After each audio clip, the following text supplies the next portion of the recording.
Good morning. Welcome to the jungle. There are two inevitable things in life. One is taxes, and two is not death by popular belief, but it's actually that the NCEA website is particularly difficult to navigate. I'm Aidan. And I'm Alex, and today we're going to be showing you how to access externals and internals using the NZQA and TKI websites. Let's get started. So the first website that we're going to be going through together is the NZQA website. On the NZQA website, you can find internals, externals, examples of student work, as well as assessment schedules that show you exactly what you need to do for your external assessments. Once you've navigated to the NZQA website through Google or whatever search engine you use, you can navigate to the NCEA tab just here. Under the NCEA tab, there's a drop-down menu where you can access subjects from here, and you can pick whichever subject you're studying from an alphabetized list. So, for example, let's say that we're studying mathematics and statistics. You can come into the alphabetized menu and click on Mathematics and Statistics. Here, you'll get a whole bunch of information about any of the internal and external standards that are covered in that subject.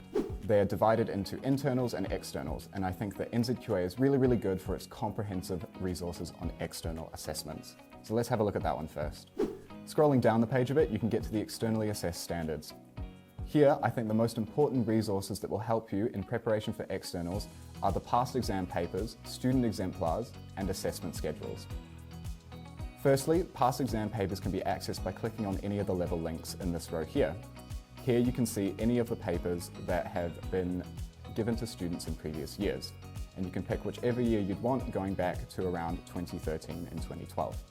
From this menu, you'll have not only the exam paper, which is blank, so you can do it yourself, but you'll also have an excellence, merit, and achieved level example, so that you can see how other students in your brackets have done in previous years.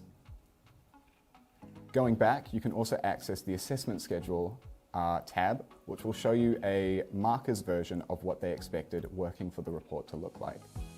So, for example, moving into a differentiation methods at level 3 assessment schedule, we can see here that it's got the expected coverage saying basically how to solve all of the problems,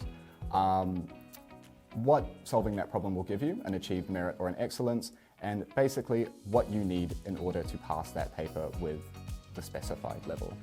I'd say that using assessment schedules and past exam papers in your exam preparation is very important because it shows you specifically what to look forward to at the end of the year.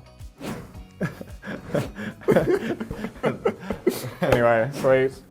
All right, team, now we are moving on to looking at internals specifically on the TKI website, which has a lot of exemplar internals as well as details and resources that can tell you how internals tend to be marked. Now, it's important to note that internals are, by definition, that they vary between schools. So one school is going to look at the NCEA guidelines and think, here's how we're going to design our internal, and another school is going to think differently about how they design that internal. Keep in mind that what you see on the TKI website is really for teachers to base how they're going to design their internals off of. All right, let's get into it. TKI website, this is tki.org.nz, you could probably just Google it.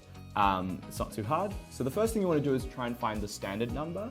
And so what you're going to do is you're going to go on the NCEA website, you're going to search up the economics, let's say resources for economics, or whatever your subject is. So you want to just search economics resources, economic subject resources, that sort of thing. Let's say we're level 2, we want to find our standard, and maybe we're looking at government intervention, so let's look at this one, right? This internal, this sounds about right, this sounds what like my teacher's teaching me, it's an internal. So what I'm going to do is just go on any one of the achievement standards, and I find out that the subject reference is economics 2.6. So I can just copy that and paste it into the search bar of TKI. And now I can find the level 2 economics resources. 2.6 is what we're looking for. And I've got what it says AV2 and BV2 under assessment resources. So basically, these two are just both different example internals. So you can click on, let's say A, because we don't really mind which one we pick first. We're gonna download that. So on this Word doc, there's gonna be a lot of fluff at the top. You're gonna look at, there's heaps of teacher guidelines, and you can see those if you really want to, but what you're looking for is just the student instructions in the task. So you can see what is required of you to get excellence. And here's your task. So you can read through these bullet points. You can have a practice at what you might write. This is a bit less applicable because economics internals tend to be more take home. Something like mathematics would be something that you actually do in a period or a spell in class. So let's go and find a mathematics internal. So what I'm going to do is just search up mathematics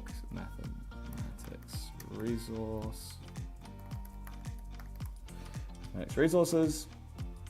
So mathematics and statistics subject resources. Let's say level 2 again. Maybe we're wanting to do sequences as series, 2 credits. Okay, the achievement standard. So mathematics and statistics 2.3. So we can just copy that, put that back into TKI. Just go to the home page. Okay, 1B, and we can look at level 2 mathematics and statistics. So that's probably a better thing to search up. And we're on 2.3. So there's heaps of examples here. There's actually 4 examples for this single math paper. So let's go ahead and download one of those examples. Let's say example A. This is going to have an actual task, like a proper example of a task you're supposed to do. So the question is to do with buildings and floor rent. And so you have to use arithmetic and geometric sequences to determine that. So if you are a level 2 student doing this particular internal, before you get given one by your teacher, if you're not being given an example internal, or you'd like to do one outside of class just to make sure you're really good at these sorts of things, then you can practice here, and then you can mark it. Now, the way that you mark it is the marking schedule below the actual internal. So it's really useful to look at this marking schedule to determine what you should have done. Marking is the single most important thing you can do when you're doing exemplars. A lot of students don't do it, and therefore they don't learn from their mistakes when they are doing these exemplars. So it's really important that you actually mark what activities you're doing. Sometimes, for some particular internals that you've found on the TKI website, the NCEA website will actually have exemplars at a low excellence, low merit, low achieved level maybe, to go off of. Though that marking schedule that you could find at the bottom of the exemplar is going to be the most useful thing for figuring out if you've done well or done poorly on your practice exemplar. So yeah, so that's a wrap on using TKI. It's a service that students don't really know about. It's not very accessible, but hopefully you can see how you can kind of use it in your own life. Yeah, cheers. I hope you've learned something today about the 2 NCEA websites we've covered. Both are quite archaic, both are quite old, but both are extremely important for your NCEA journey and completing those externals and internals to a high standard. We hope that you guys get really, really familiar with these websites because they're going to help you immensely in your studies in NCEA. I've been Alex. And I've been Aiden. And thank you for joining us.